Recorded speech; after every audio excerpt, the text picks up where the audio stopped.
स्वर्गीय अविनाश उपासनी चलित वाचनालय द्वारा संचालित नैतिक शिक्षा उपक्रम में आपका हार्दिक स्वागत है। हमारे देश में ऐसी मातृशक्ति हो गई है जिनके कार्य और व्यक्तित्व पर पूरा समाज और राष्ट्र गर्व करता है, जिनकी सूझबूझ और आत्मशक्ति ने नारी शक्ति की एक मिसाल कायम कर दी। आज हम वाचन करने वाले हैं पुण्य श्लोक अहिल्याबाई होलकर की जीवनी का। 250 साल पूर्व ईस्वी सन 1754 की घटना। नाना साहेब पेशवा के आदेशानुसार राघोबा दादा, शिंदे एवं होलकर यह तीन महारथी उत्तर भारत के अभियान पर गए थे। अफगानिस्तान का सुल्तान अहमद शाह अब्दाली और उसको मदद देने वाला दिल्ली के बादशाह का वजीर नजीबरवान रोहिला, इन दोनों को अच्छा सबक सिखाना यह इस अभियान का उद्देश्य था। मराठों की सेना मध्य भारत तक बढ़ी। सामान्य लड़ाइयाँ जीतते हुए वहां के सूबेदारों से सरदेशमुखी प्राप्त करते। इसी उद्देश्य से मराठा सेना ने कुंभरीगढ़ को घेर लिया, परंतु वहां के जाट योद्धा जीवट थे। इस युद्ध अभियान में पेशवा के प्रमुख सरदार मल्हारराव होलकर की पुत्रवधू अहिल्याबाई होलकर मुख्यतः सारी व्यवस्था संभाल रही थी। वास्तव में यह जिम्मेदारी संभालने का दायित्व उसके पति खंडेराव का था, किंतु बुरी आदतों में फंसा खंडेराव कभी शराब तो कभी अफीम के नशे में बेहोश पड़ा रहता। एक दिन ऐसे ही बेहोशी की अवस्था में वह मोर्चे पर चला गया। शत्रु की ओर से आई बंदूक की गोली उसके शरीर में घुस गई और उसकी मृत्यु हो गई। मल्हारराव पर तो मानो दुखों का पहाड़ गिर पड़ा।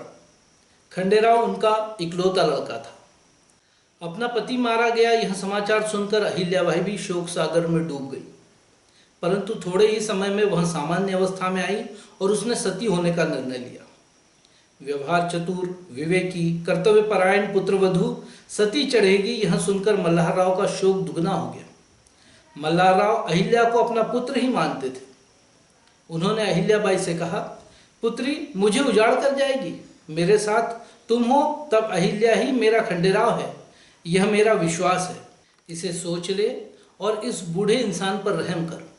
तेरा पुत्र मालेराव अभी बालक है, वह किसके भरोसे रहेगा। ससुर का शोकावेग देखकर अहिल्याबाई ने सती न जाने का निर्णय लिया।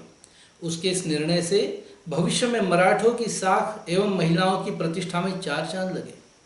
अपने पुत्र के बेछूट व्यवहार के कारण उसके विषय में मल्हारराव ने कुछ भी अपेक्षा नहीं रखी थी, परंतु पुत्रवधू की कुशलता देख वह संतोष पाते थे। धीरे धीरे राज्य की व्यवस्था उन्होंने अहिल्याबाई के हाथों सौंप दी।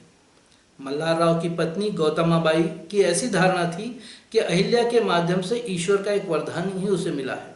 घर और राज्य दोनों की व्यवस्था अहिल्याबाई कुशलता से संभालती थी। वह लड़ना भी जानती थी।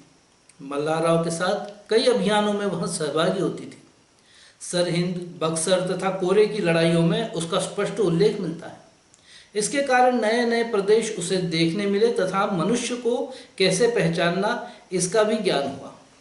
ईस्वी सन 1745 में देपालपुर नाम के गांव में अहिल्याबाई ने एक शिशु को जन्म दिया। उसका नाम मालेराव रखा गया। इसके 3 साल बाद एक बालिका को अहिल्याबाई ने जन्म दिया। उसे मुक्ताबाई नाम दिया गया। समय बीतता गया, दोनों बालक बड़े होते गए।